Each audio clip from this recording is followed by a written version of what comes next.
Romanos 6, os versos 1 e 2. Vamos juntos? Que diremos, pois? Permaneceremos no pecado para que seja a graça mais abundante? De modo nenhum. Como viveremos ainda no pecado, nós os que para ele morremos? Agora juntos o versículo 15. E daí? Vamos juntos? E daí? Havemos de pecar porque não estamos debaixo da lei, e sim da graça? De modo nenhum. Com certeza vocês já leram o livro de Oséias. E o livro de Oséias é o livro do amor de Deus. E é interessante as histórias que mostram e revelam o que aconteceu na vida de Oséias, porque Oséias se apaixonou por uma mulher e essa mulher era adúltera. Que Deus avisou para ele que ela permaneceria no seu adultério. E ela teve filhos, e os filhos não eram dele. E ele associou esses filhos, ele resolveu amar esses filhos rebeldes. A história conta que ela, depois de tanto ir atrás dos amantes, traindo o marido, ela resolveu abandoná-lo. E depois de estar com o amante, ela estava passando necessidade. A Bíblia diz que Oséias, ele oferecia alimentos através das mãos do amante. Oferecia aquilo que ela necessitava. E diz o texto assim, e ela não sabia que era eu que lhe dava o pão, o vinho, as suas vestes. Por fim, o amante resolveu vendê-la como escrava. E quando ela estava lá no mercado, surge então Oséias. E ele vai lá e compra a sua esposa, traz ela para casa e disse que ela ficaria lá, com a dignidade de mulher. E ele esperaria pelo seu amor. A história de Oséias, ela representa o amor de Deus e antes de tudo, assim como Oséias, Deus ele sabia como éramos. Ele conhecia a nossa queda, a nossa tendência para o pecado, essa força que atua em nós para pecar. Ele sabia que nós não seríamos fiéis como ele desejava, mas mesmo assim ele resolveu nos desposar, assim como Oséias desposou sua esposa. Nós o traímos, nós o ofendemos, nós nos entregamos aos amantes. Então ele nos comprou com o sangue do seu filho, nos atraiu para junto de si, ele nos libertou e agora, do modo como Oséias espera que a sua esposa se volte em amor para ele, ele espera que também livremente nos ofereçamos, nos entreguemos a ele por amor. Nós não apenas praticamos pecados, nós somos pecadores. Esta é a triste condição da nossa alma, da qual nós não podemos esquecer nunca. É uma questão mais profunda do que práticas que ofendem a Deus, pois elas são praticadas por causa do desejo pecaminoso do nosso coração, que não aceita se dobrar diante da vontade divina, que se rebela contra ele e que demonstra prazer naquilo que ele abomina. A prática de pecados, ela é um reflexo da doença da nossa alma. Nós praticamos pecados porque somos pecadores. É o nosso estado, o estado da nossa alma, que faz com que nós naturalmente pequemos. Paulo, depois de revelar que a nossa salvação, ela não depende de nós ou de nossos atos, mas da fidelidade de Cristo, da aceitação das obras de obediência do Filho pelo Pai, mostrando que na questão da salvação, nós somos passivos, só aceitamos e cremos. Paulo agora ele vai tratar sobre nós em relação à salvação. Como ficamos nós salvos, sabendo que o pecado é desejado e está sempre diante de nós? O que devemos fazer, já que já somos salvos e a nossa salvação está garantida por Jesus? Seríamos livres para cometer os pecados que continuamos a desejar, mesmo após a nossa conversão? Veja, irmãos, que nós temos que parar e pensar a respeito disso. Como é que fica o crente e o pecado? Esse é o tema do estudo de hoje. E nós vamos iniciar a nossa discussão observando os versículos 1 e 2 e o verso 15 que lemos a princípio. Nós vamos tratar primeiro dos questionamentos comuns entre crentes sobre o pecado. Eu já vi muitas pessoas dizerem, mas a igreja presbiteriana, ela aceita pecado, porque ela diz que é salvo para sempre. E é assim, porque a salvação que foi dada por Cristo, ela é eterna, não é passageira. Ela depende de Cristo, não depende de nós. Mas e como é que então fica o crente e o pecado? E esses são alguns questionamentos. Veja, há uma linha doutrinária que coloca a salvação na mão dos homens. Eles creem que a conversão é uma decisão particular, independente da ação do Espírito Santo. E, portanto, a manutenção da salvação, ela fica por conta do homem.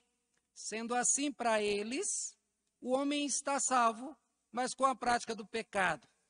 Ele perde a salvação e, ao arrepender-se, ele volta a conquistá-la. Nesse caso, a salvação é um estado instável, dependente da fidelidade humana. Não é eterna, como dito por Jesus. Não há como ter certeza se amanhã você vai continuar salvo ou estará perdido. Nesse caso, tudo dependerá do pecador, pois, segundo eles pensam, ir para o céu ou ir para o inferno é uma escolha do homem, não de Deus. No caso, Deus terá de aceitar aqueles que se arrependerem. Deus se torna passivo e o homem é o ser ativo. Na argumentação bíblica, como nós temos estudado até agora, na carta de Romanos, nós vimos que todo o processo da salvação esteve, está e estará nas mãos de Deus, do início até o fim. Nós vimos que o homem é salvo por Deus, por um ato de misericórdia de Deus, e não porque o homem desejou ser salvo. Vimos que o homem se apossa da salvação pela fé. A fé que é um dom divino, para que o homem possa se apossar da salvação efetuada pelo próprio Deus. Tendo recebido a fé, o homem crê e descansa no Senhor, crendo que Jesus Cristo fez tudo o que teria de ser feito. Jesus conquistou na cruz aquilo que seria impossível para qualquer um de nós. Então cremos nele, na sua obra, no resultado dos seus atos, na garantia da nossa salvação. Nossa participação na salvação se resume a crer. É um ato de fé. Cremos e descansamos. É uma participação passiva, apenas recebemos. Devemos ser gratos a Deus porque Ele decidiu assim, pois se dependesse de nós, nós estaríamos e permaneceríamos perdidos. Cientes dessa condição, sabendo que os nossos atos e nossa vontade fica de fora do resultado da nossa salvação, então muitos se perguntam, estamos livres para pecar? A resposta é não. Como voltar ao pecado se de lá fomos libertados? Como voltar à triste condição da qual fomos retirados? Isto é inadmissível, é uma ideia inconcebível, pois os nossos pecados eram uma atitude rebelde contra Deus, e quando na nossa conversão o Espírito nos dá um novo coração e atua em nós, esse Espírito vai nos levar em amizade, em paz, para nos encontrarmos na presença de Deus. Pense numa situação em que um homem perdeu o controle da sua vida financeira. Ele passou a dever muitas pessoas, estava sendo ameaçado de morte por causa das suas dívidas. Ciente do seu estado, um amigo abastado o procurou e propôs pagar as suas dívidas. O que esse homem deve fazer? Deve contrair ainda mais dívidas, pois seu amigo se dispôs a pagar tudo o que deve? Isso seria justo? Isso seria correto? Esta é a nossa situação. Jesus Cristo pagou a nossa dívida. Eu gosto de repetir isso, que Jesus ele não propiciou a condição para nós sermos salvos. Ele nos salvou. Ele deu completo, ele satisfez a vontade do Pai. Ele levou sobre si a condenação do nosso pecado. O Pai colocou sobre o seu Filho todos os nossos pecados. Carregá-los foi algo penoso para Jesus, não foi fácil. Vimos o peso do pecado na angústia sofrida por Jesus nos momentos que antecederam a sua morte. Lucas registra que o suor de Jesus se tornou em gotas de sangue. E o seu clamor foi, Pai, se possível, afasta de mim esse cálice. Isso revela que carregar o nosso pecado não foi uma tarefa fácil e indolor. Como colocar ainda mais pecado, mais peso sobre ele? depois dele ter feito tudo por nós, de ter limpado a nossa ficha e pago pelos nossos pecados, ciente de tudo que ele fez por nós, seria possível que um salvo, um crente de verdade, tivesse a disposição para voltar e cometer todos os pecados de novo? Essa foi a pergunta feita e repetida. Que diremos, pois? Permaneceremos no pecado para que seja a graça mais abundante? De modo nenhum. E daí? Havemos de pecar porque não estamos debaixo da lei, sim da graça? De modo nenhum. A primeira pergunta se refere à graça. Pecar mais para que a graça revelada a nós seja maior. Essa atitude somente seria possível na mente pervertida de alguém que não entendeu o amor de Deus e que não compreendeu o horror que o pecado traz ao coração de Deus, que para se livrar dele, ele foi capaz de sacrificar o próprio filho. Pecar mais para que a manifestação da graça divina seja ainda maior é um ato de total desrespeito para com o Salvador. Essa atitude somente seria possível ao não regenerado, que se mantém sob a escravidão do pecado, ou a um regenerado que esteja fraco ou sem a real compreensão da verdadeira situação do pecador salvo por Jesus. A segunda questão quanto à lei, planejar e praticar o pecado porque pensa que foi salvo pela graça e que a lei já não recai sobre si, é um ato total de ingratidão e rebeldia. Tem muita gente que fica querendo obedecer por causa da lei, dar o dízimo por causa da lei, ir à igreja por causa da lei, dizendo a lei não está mais sobre mim porque eu vivo debaixo da graça. Pelo contrário, a gratidão a Deus, o reconhecimento pelo que ele fez, é uma lei muito maior do que a lei do pode e não pode. É como cometer crimes porque a polícia não estará perto e não poderá ser descoberto por ela. Ser descoberto ou não torna menos criminoso. O crente é movido pelo amor recebido de Deus. O reconhecimento desse amor o torna grato. Ele não faz as coisas por ser obrigado a fazê-las, mas as faz porque fazê-las agradará aquele que deu a vida para o seu resgate. A fidelidade é motivada pela gratidão e não pela lei que diz o que pode e o que não pode ser feito. É a lei do amor que faz com que os crentes sejam fiéis. Sendo assim, reafirmamos a resposta de Paulo: não, de jeito nenhum.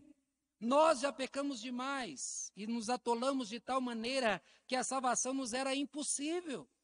Se Deus resolveu nos salvar, então voltar ao pecado de onde ele nos retirou não é uma possibilidade. Pecar de novo jamais. Neste caso, há duas situações.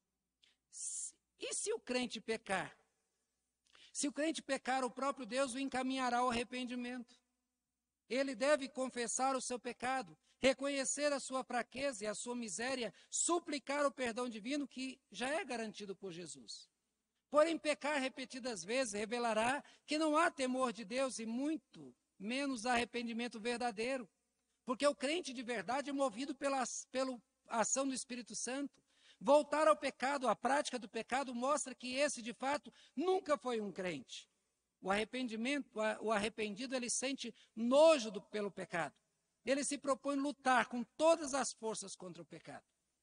Segunda situação, e se o crente pecar, o que a igreja deve fazer? Já que Cristo já perdoou todos os seus pecados. Parece ilógico.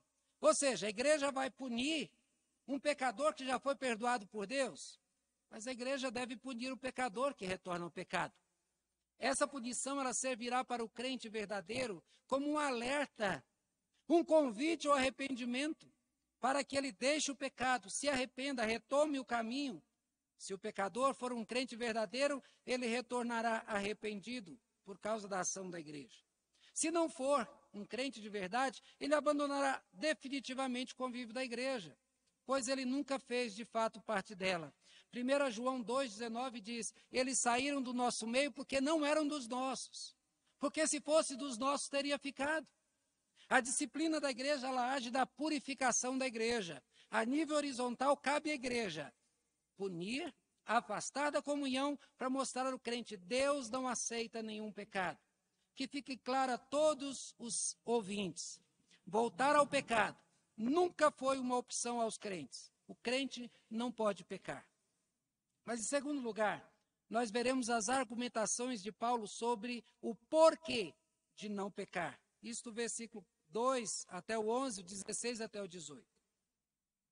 Eu te faço um desafio.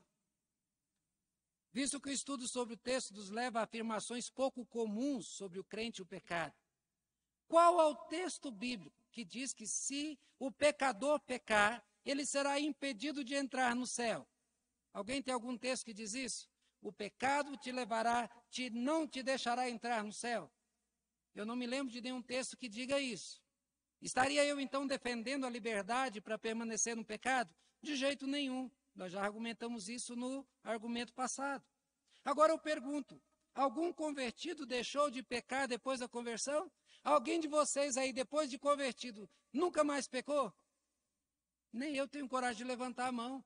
Veja, se isso é deste modo, cometer pecado, se pecamos por pensamentos, palavras e obras, nós pecamos. Eu creio que nenhum dos crentes ousam levantar a mão porque tem consciência de que continua sendo um pecador. Se nenhum crente deixou de pecar totalmente, então todos estaríamos debaixo da maldição. Todos iríamos para o inferno, isso é verdade. Se você pecou, você não vai para o inferno? Se o pecado te leva para o inferno? Então veja bem, para entender melhor a questão do crente e o pecado, sabendo que Jesus levou todos os pecados sobre si na cruz, eu citarei 3 textos importantes. Preste atenção. Em primeiro lugar, eu quero ressaltar a promessa da proteção e da segurança que Deus promete a quem lhe é fiel. Está em Jeremias 15, 19 a 21. Ouça o texto. Portanto, assim diz o Senhor: se tu te arrependeres, eu te farei voltar e estarás diante de mim. Se apartares o precioso do vil, será a minha boca.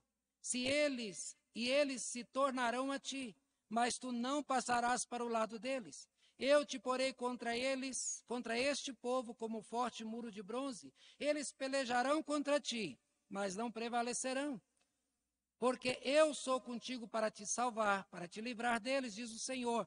Arrebatar-te-ei das mãos dos iníquos, livrar-te-ei das garras dos violentos. Veja que o texto é claro que se o pecador se arrepende do pecado, ele retorna humildemente para o Senhor, Deus lhe garante a proteção e o cuidado que ninguém mais pode dar. O segundo texto trata da realidade que todos os crentes precisam atinar para ela. É o texto de Jeremias 5, 25. Diz o texto: as vossas iniquidades desviam essas coisas e os vossos pecados afastam de vós o bem. Isaías 59, 2. Mas as vossas iniquidades, elas fazem separação entre vós e o vosso Deus, e os vossos pecados encobrem o seu rosto de vós, para que não vos ouça. Deus, ele quer nos fazer o bem, e já deixou claro que está disposto a fazer até o impossível para que recebamos o melhor que ele tem para nós.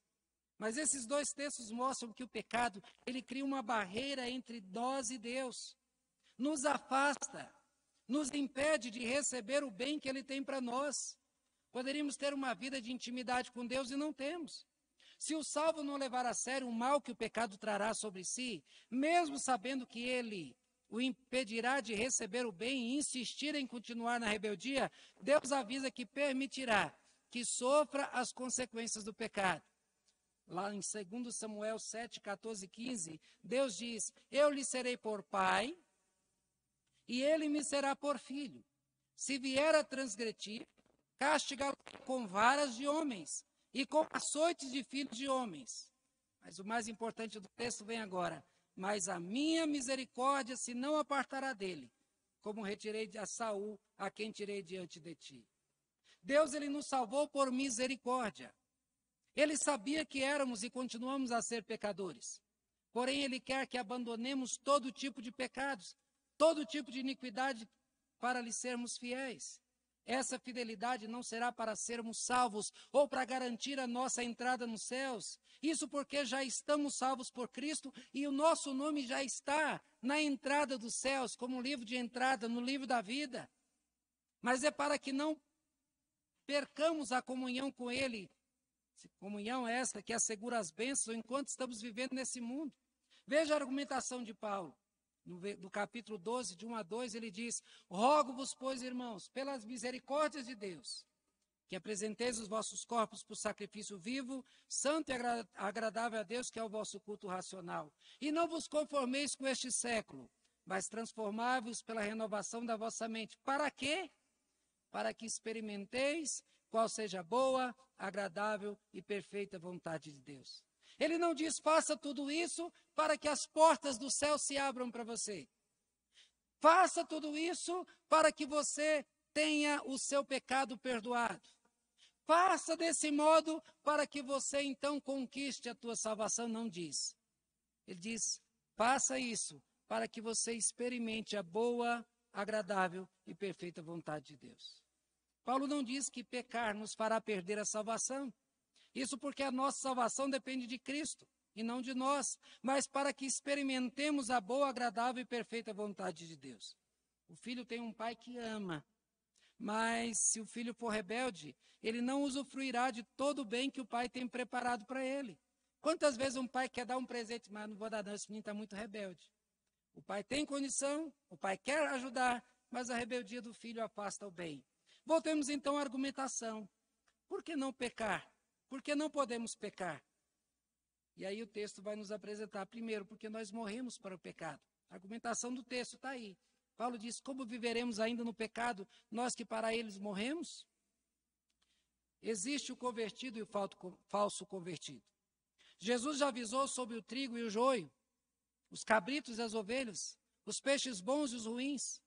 O real convertido crê em Jesus e se oferece a Deus, oferece a sua vida a Cristo. Essa oferta inclui tudo que é, tudo que tem e tudo que faz.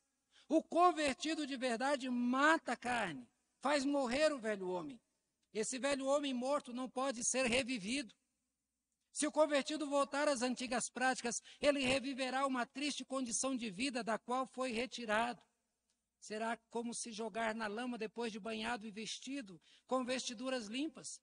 Se o velho homem foi morto, ele deve ser deixado da tumba. Segundo, quando cremos em Cristo,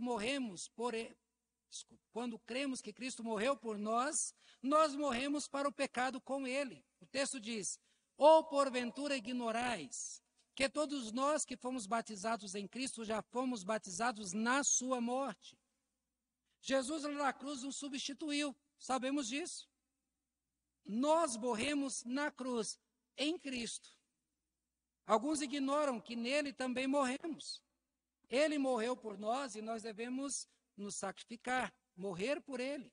O nosso batismo nos liga a Cristo, numa confissão de fé verdadeira, na qual nós nos entregamos a ele e nos comprometemos a viver para ele. Se fazemos essa confissão, devemos viver longe do pecado, pois para ele morremos. A letra C. Assim como sua morte teve o objetivo, não pecar também tem o objetivo. Veja que, fomos, pois, sepultados com ele na morte pelo batismo, para que, como Cristo foi ressuscitado dentre os mortos pela glória do Pai, assim também andemos em novidade de vida. O objetivo, então, de nós não pecarmos é que nós andemos em novidade de vida. A nossa antiga vida tinha como destino a morte. A condenação pesava sobre nós. Nós fomos remidos por Cristo, libertados da condenação. Não pecar deve nos fazer andar em novidade de vida. Uma vida nova não seria possível com antigos costumes e antigas práticas. Se quer uma vida nova, não poderá continuar em antigos costumes. Imagina que alguém que era viciado da bebida, após a conversão, ele continuar andando em botecos. Ele vai conseguir ser fiel? Pensa alguém que está preso a vícios da sexualidade. Se ele continuar nos ambientes que ele vivia, ele vai conseguir ser fiel a Deus? É claro que não. Também a letra D. Nos abstemos de satisfazer a carne na certeza de termos algo melhor para nós. Porque se fomos unidos com ele na semelhança da sua morte, certamente o seremos na semelhança da sua ressurreição. Cristo na sua ressurreição foi glorificado. Todo o sacrifício que ele passou aqui na terra para ser fiel ao Pai em nosso lugar, não tem a mínima importância diante da glória que o Pai lhe deu. Sabemos que temos uma riqueza imensurável esperando por nós. Quando nos abstemos dos prazeres da carne, nós olhamos para algo belo e prazeroso que nos espera. Nós não perdemos nada, pelo contrário, investimos na esperança dos prazeres da glória. A letra E. Deixamos de pecar porque não somos mais escravos do pecado. Você foi liberto. Vai voltar ao pecar? Viver no pecado sabendo que você foi liberto dele. O texto diz, sabendo isso, que foi crucificado com ele o nosso velho homem, para que o corpo do pecado seja destruído e não sirvamos o pecado como escravos, porque quem morreu está justificado do pecado. Nós somos livres em Cristo. Antes da conversão, pecar nos era natural, pecávamos assim sem nenhum esforço, sem nenhuma resistência. Não tínhamos como pecar, como deixar de pecar. Estávamos no estado de escravidão, agora estamos livres. Temos o Espírito de Deus no nosso coração que revela o mal que desejamos e mostra a glória de não praticarmos. Deus, ele nos deu a capacidade de dizer não ao pecado. Pecar para o crente se tornou uma escolha. Antes ele não tinha como dizer não, agora pode. Letra F, o crente deve deixar de pecar para viver como discípulo do Mestre. O texto de capítulo 6 diz, ora, se já morremos com Cristo, cremos que também com ele viveremos, sabedores de que, havendo Cristo ressuscitado dentre os mortos, já não morre, a morte já não tem domínio sobre ele. Nós somos discípulos de Jesus. O crente foi liberto para viver com Cristo e como Cristo viveu.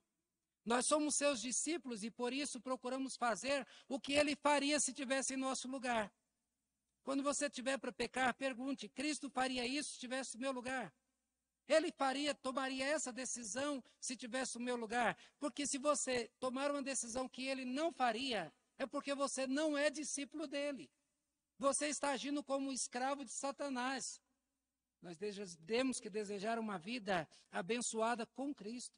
O nosso objetivo é nos identificarmos com ele, fazendo o que ele faria, e por isso é o que nos qualifica como seus discípulos. A prática de pecados revela o contrário, revela quem é do inimigo, quem é de Satanás. A letra G diz, antes do pecado vivíamos para nós, agora vivemos para Deus. O texto diz, pois quanto a ter morrido de uma vez para sempre, morreu para o pecado. Mas quanto a viver, vive-se para Deus. Assim também vos considerai-vos mortos para o pecado, mas vivos para Deus em Cristo Jesus. Temos um novo objetivo na vida, agradar a Deus. Somente o agradaremos se vivermos segundo a sua vontade. Pecar é fazer o contrário desse objetivo.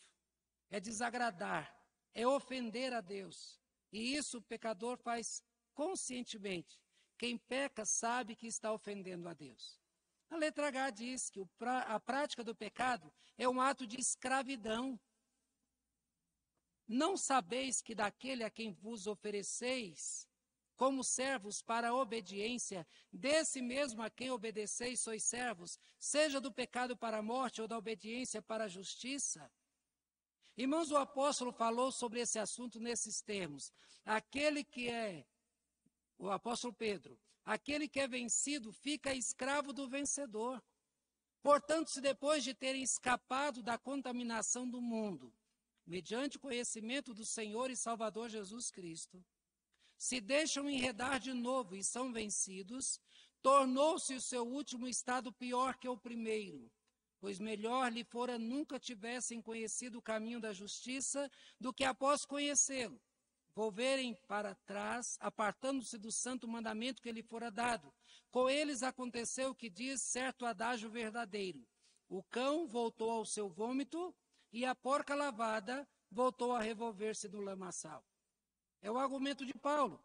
Se fomos libertos pelo pecado, voltar à prática de pecados é voltar à escravidão da qual fomos libertos. Imagina lá os negros, quando todos foram libertos, e eles voltando para as senzalas e se prendendo novamente? Não teria sentido isso.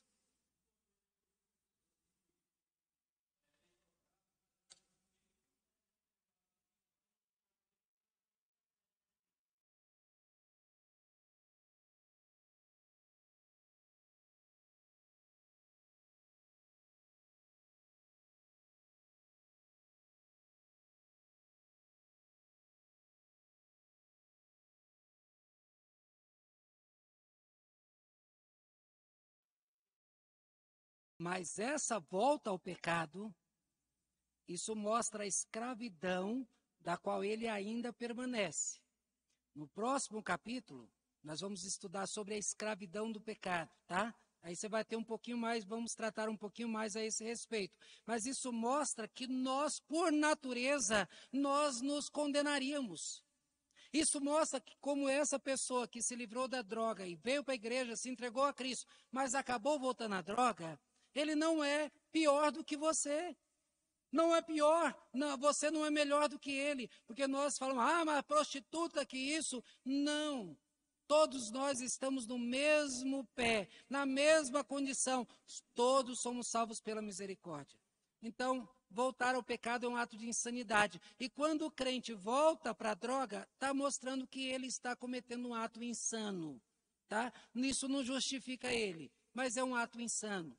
Deixar de pecar é uma decisão livre, de libertados, que agora se doam ao Senhor. Mas graças a Deus, porque outrora escravos do pecado, contudo, viestes a obedecer de coração a forma de doutrina que fostes entregues. E uma vez libertados do pecado, fostes feitos servos da justiça. Irmãos, não pecar não é uma escolha para um não convertido, pois ele é um escravo do pecado, mas é uma escolha livre do convertido. O cristão pode escolher entre pecar ou não, pois tem um Espírito Santo que o capacita a dizer não. A decisão que se espera de um convertido, que foi liberto da escravidão do pecado, que recebeu a vida abundante do Senhor, é que fuja do pecado, fuja da impureza e de qualquer situação que possa fazê-lo retornar ao mundo perdido da qual foi liberto. Por todas estas questões, é que não é razoável que o crente retorne às antigas práticas de pecado. Eu digo, não é razoável. Isso não pode ser explicado pela razão que algum crente escolha voltar ao pecado. Não é porque a sua salvação depende disso, mas é porque o pecado o afastará do ente santo que deu a sua vida para salvá-lo. E porque o pecado desviará todo o bem do Pai, do amor, o Pai de amor que tem preparado para ele enquanto peregrina por este mundo. Estas foram as argumentações de Paulo para afastar os crentes do pecado. Afaste-se dele. Mas agora veremos que, em terceiro lugar, conselhos de Paulo para um viver cristão saudável. Isso do versículo 12 ao 14, o versículo 19 ao 21. Tem muita gente que despreza conselhos, mas eles são valiosíssimos quando dados por alguém responsável que nos ama, pois o conselho é uma expressão de amor e cuidado. Nesse versículo, Paulo expõe alguns conselhos para um viver cristão saudável e produtivo. Ele revela o seu desejo sobre o modo de viver dos crentes para que experimentemos o melhor que Deus tem para nós. Vejamos alguns desses conselhos. Primeiro, não deixe o pecado ser o rei da tua vida. Domina-te. Ele diz, não reine o pecado. Não reine, portanto, o pecado em vosso corpo mortal, de maneira que obedeçais às suas paixões. Você foi capacitado por Deus para esta batalha. Ele te deu a força necessária para lutar e vencer as tuas inclinações pecaminosas. Basta você entrar nessa luta de cabeça e escolher o lado do bem. O texto fala sobre um reino. Jesus nos avisou que ou servimos a Deus ou servimos ao diabo. São vários os textos que nos falam do reino de Deus e do reino das trevas. Você será regido por Deus ou pelo diabo? Qual será a tua escolha? Escrevendo aos Efésios, Paulo diz que Satanás é o príncipe desse mundo sobre os filhos da desobediência. Você foi liberto das suas garras. Porém, se livremente você escolher voltar às práticas pecaminosas das quais você foi liberto, você livremente estará se entregando ao reino das trevas. Não ceda às paixões da tua carne. Não se entregue aos prazeres. Não pratique coisas que você sabe que são pecaminosas. Você tem essa escolha. Foi para isso que você foi liberto. Escolha não pecar. Isto é esperado dos convertidos. O outro conselho dele é: faça da tua vida uma oferta de gratidão ao teu Salvador. Diz o texto, nem ofereçais cada um dos membros do seu corpo ao pecado, como instrumento de iniquidade, mas oferecei-vos a Deus como ressurretos dentre os mortos, e os vossos membros a Deus como instrumentos de justiça. Observe, irmãos, que a prática de pecados é um ato de oferta. Escolher não se entregar é uma oferta a Deus. Praticar o pecado é um ato de oferta ao diabo. Então, como convertido, ofereça-te ao Senhor como alguém que foi ressuscitado e agora, tendo vida, viva essa vida com Deus e para a sua glória. Torna-te um instrumento de justiça. Nunca mais aceite ser um instrumento de iniquidade. Não é para isso que você foi salvo por Deus. O outro conselho de Paulo é: você recebeu a resistência necessária para não pecar. Exercite-a.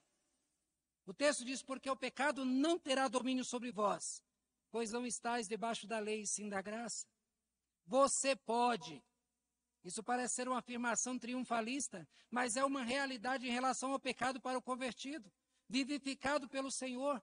Você pode escolher pecar ou não, basta usar a resistência oferecida por Deus. A luta contra o pecado, na luta contra o pecado, diz Hebreus 12, versículo 4, você tem que resistir até o sangue. Então não desista, você consegue.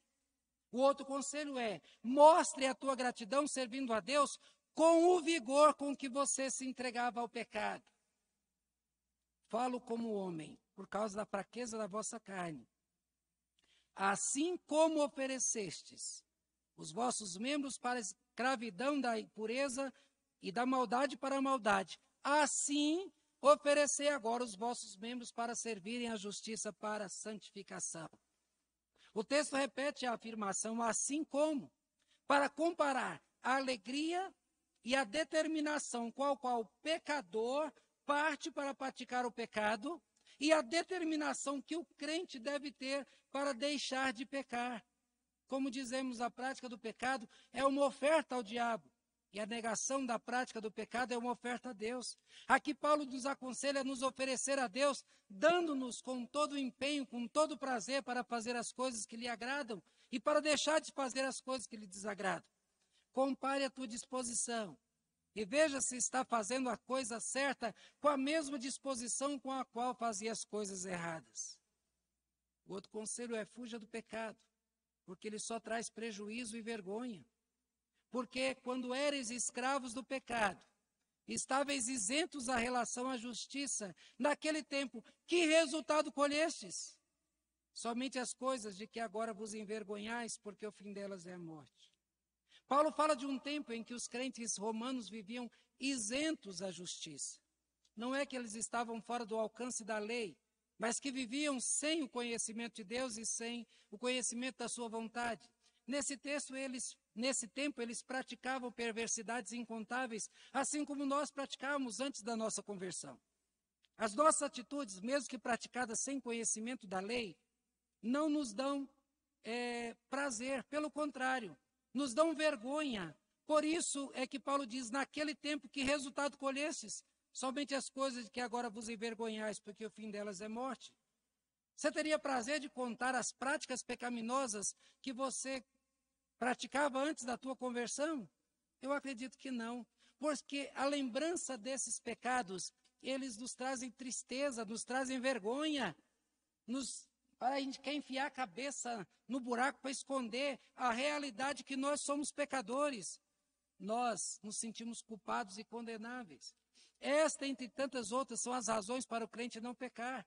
Paulo nos aconselhou à prática da justiça e ao abandono de práticas de iniquidades, para que estas práticas não tragam para nós vergonha e culpa, e para que estejamos prazerosamente na presença de Deus e dos nossos irmãos. O pecado nos afastaria da presença de Deus e da presença dos nossos irmãos. Ele nos levaria para uma vida de solidão e de trevas.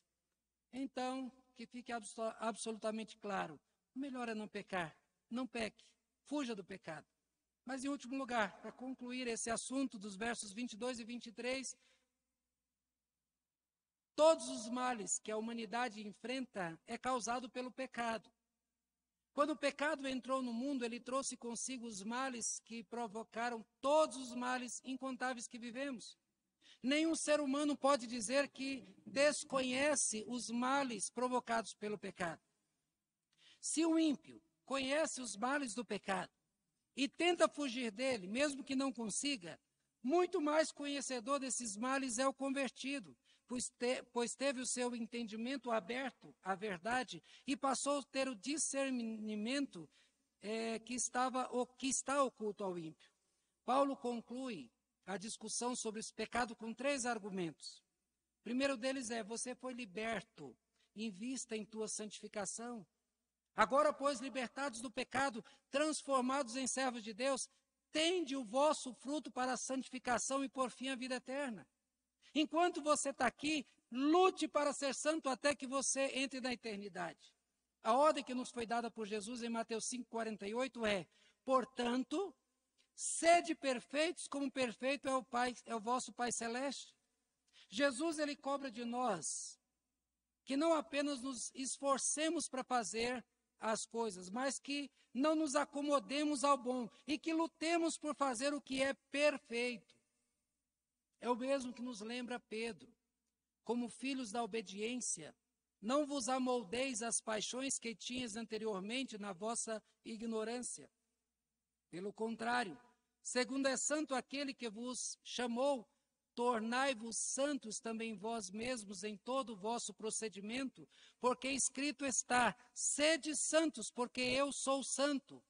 Ora, se invocais como Pai aquele que sem acepção de pessoas julga segundo as obras de cada um, portai-vos com temor durante o tempo da vossa peregrinação.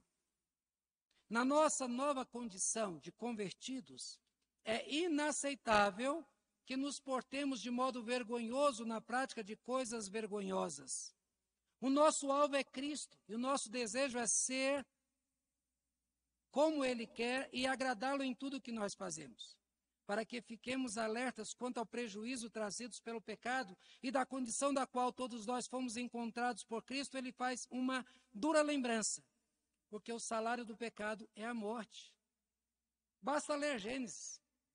Você verá o modo como Deus foi cuidadoso ao criar o mundo e colocar nele o homem num paraíso perfeito.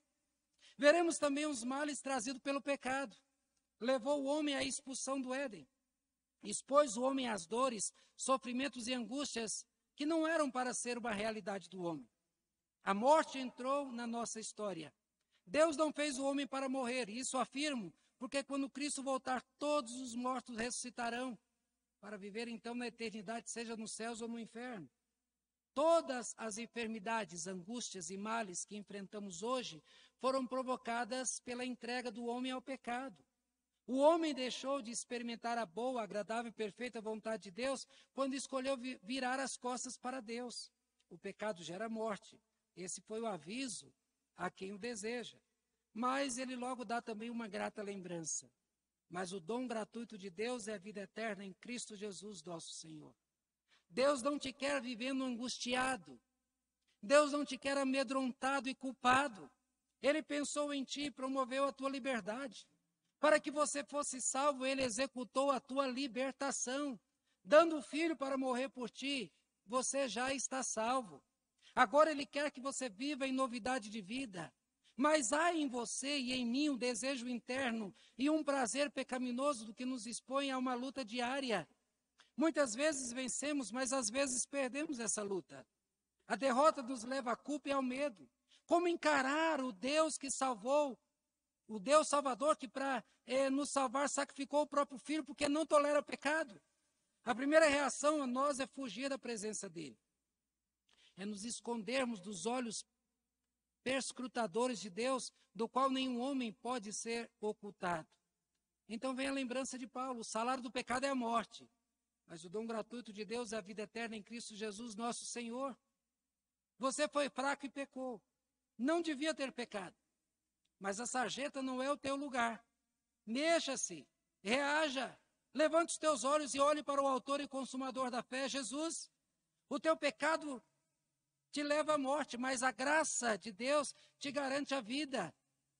Foi porque você é pecador que Jesus teve de dar a vida por você. Se você fosse santo, você mesmo te salvaria. Confie na graça e na sua imensa misericórdia. ela já se renova a cada manhã. O desejo divino é que você não se entregue ao pecado e também que se levante arrependido e reconheça teu erro e que confie no Salvador. Foi para isso que ele deu a vida por ti. O pecado nunca terá lugar na vida do convertido. Em nenhum lugar encontramos a permissão para pecar, porém encontramos muitos textos nos quais Deus conclama o seu povo ao arrependimento, ao abandono das práticas que afastou esse povo de Deus. Ele nos deseja santos para que usufruamos da sua santa presença. Ele quer que estejamos livres do pecado e livres do medo que são causados pelo pecado. Ele quer que tenhamos prazer de estar diante dele, pois não poupou nada para que recebêssemos a salvação. Diante de tudo isso que foi exposto nesse estudo, mesmo sabendo que a prática de pecados não será determinante para a tua salvação, você teria coragem de dizer que é permitido ao crente viver na prática de pecados? Eu creio que a resposta será a mesma de Paulo. De jeito nenhum. Nesse estudo tratamos do crente e o pecado. Vimos questionamentos comuns entre crentes sobre o pecado. Depois, argumentações de Paulo sobre o porquê de não pecar. Recebemos os conselhos para um viver cristão sadio e vimos então a conclusão deste assunto. Viva para agradar a Deus. Ele investiu a própria vida para salvar a tua. Não menospreze tamanho amor com práticas pecaminosas que somente te trarão vergonha e te afastarão daquele que tanto te amou. Você não será salvo por não pecar. Mas pecar é algo que não pode fazer parte da tua vida. Viva para Deus, pois Ele morreu para que você tivesse vida. Retribua o seu sacrifício com a oferta da tua vida a Ele. Meus irmãos, o crente e o pecado. Crente pode pecar? Não, de jeito nenhum. Que esse estudo possa ter ensinado um pouco mais a respeito da vida cristã. Que você procure andar de modo agradável a Deus, pois essa deve ser a nossa oferta diária a Deus e o nosso culto racional.